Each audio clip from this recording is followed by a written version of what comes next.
नमस्कार।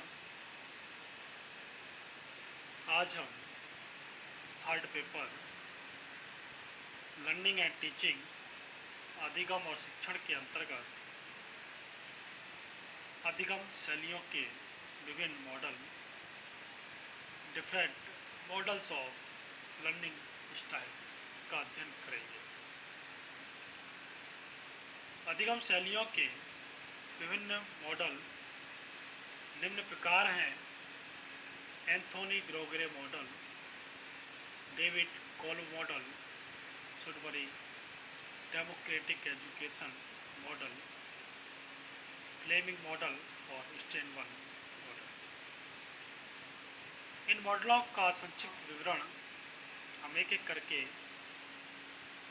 अध्ययन करते हैं। सबसे पहला है एंथोनी ग्रोगरे मॉडल। ग्रेगोरे और बटलर दोनों ने मिलकर इस मॉडल का विकास किया, जिसका उल्लेख डेनिस मिल्स ने अपने लेख applying what we now student learning styles में किया है। यह मॉडल इस तथ्य पर केंद्रित है कि मानव मस्तिष्क किस प्रकार कार्य करता है,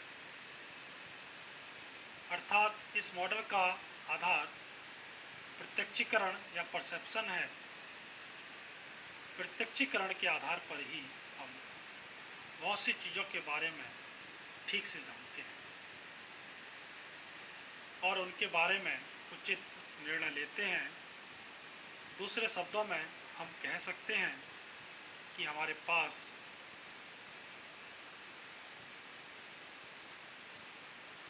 हमारे ज्ञान और जानकारी का आधार प्रत्यक्षीकरण या परसेप्शन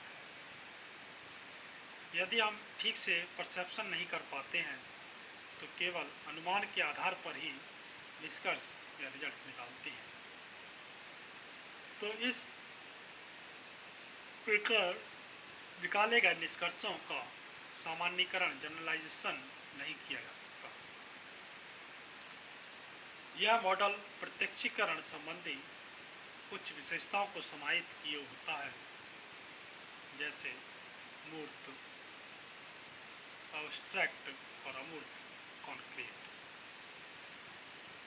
मूर्त प्रत्यक्षीकरण का आधार हमारी ज्ञानेंद्रियां होती हैं, जो संख्या में 5 हैं: नाक, कान, जीभ, आँख और स्पर्श त्वचा।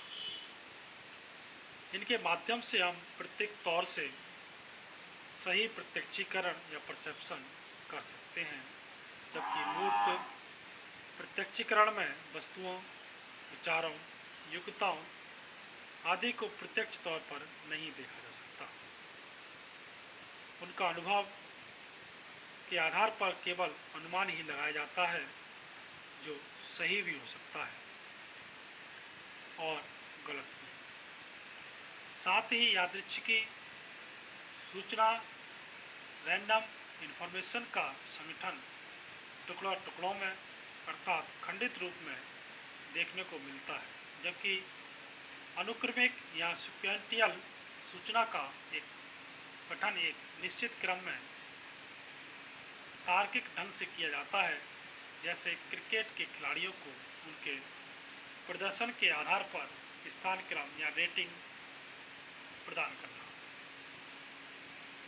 प्रत्येक व्यक्ति में उपरोक्त सभी विशेषताएं विद्यमान होती हैं, किसी में कम, किसी में अधिक, लेकिन देखने में आया है कि कुछ विशेष व्यक्तियों में प्रत्यक्षीकरण संबंधी गुण मूर्त और अमूर्त, अब्स्ट्रैक्ट और कॉन्क्रीट और अनुक्रमिक गुण सीक्वेंशियल ट्रेट्स अधिक मात्रा में पाए जाते हैं और इनके पर्सनैलिटी या व्यक्तित्व पर इन गुणों की छाप स्पष्ट रूप से देखी जा सकती है।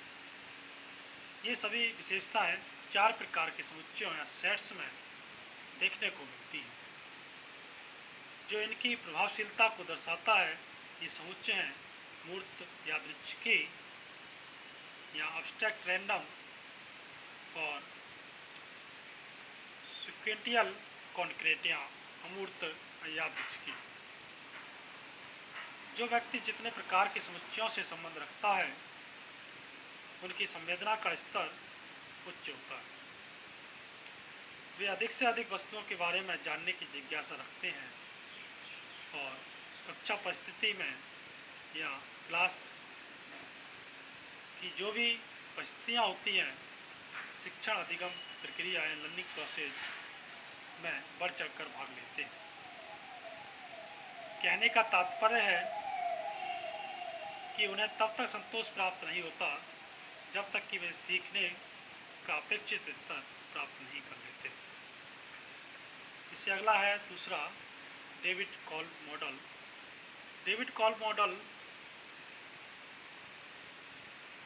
डेविड कॉल्ब द्वारा विकसित यह मॉडल सीखने के अनुभवजन्य एम्पेरिकल सिद्धांत पर आधारित है। कॉल्ब 1984 के अनुसार अनुभव सीखने और विकास का मुख्य स्रोत है।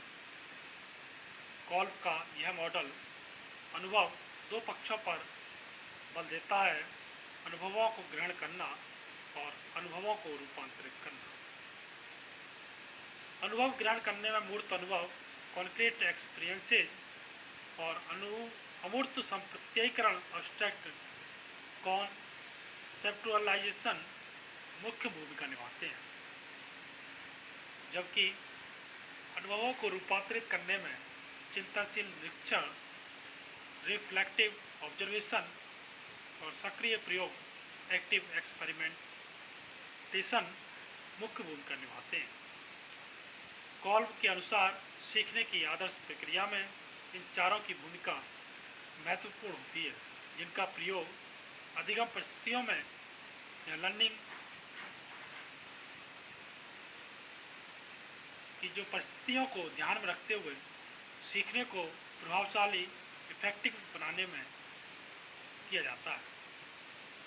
अधिगमकर्ता इन चारों रास्तों का प्रयोग करके अनुभव को सुदृढ़ और विस्तार देने के लिए करता है, जिसमें दो रास्ते अनुभवों को ग्रहण करने से संबंधित होते हैं और दो रास्ते अनुभवों को रूपांतरित करने से संबंधित होते हैं।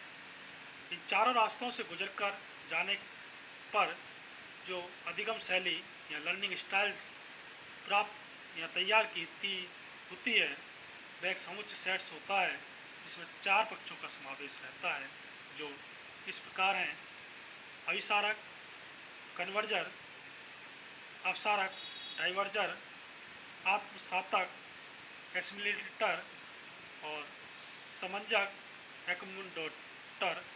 तो ये चार रास्ते हैं जिनसे गुजरकर अधिगम शैली तैयार की जाती है। इन सभी का विस्तृत अध्ययन हम अगले व्याख्यान के अंतर्गत करेंगे। धन्यवाद।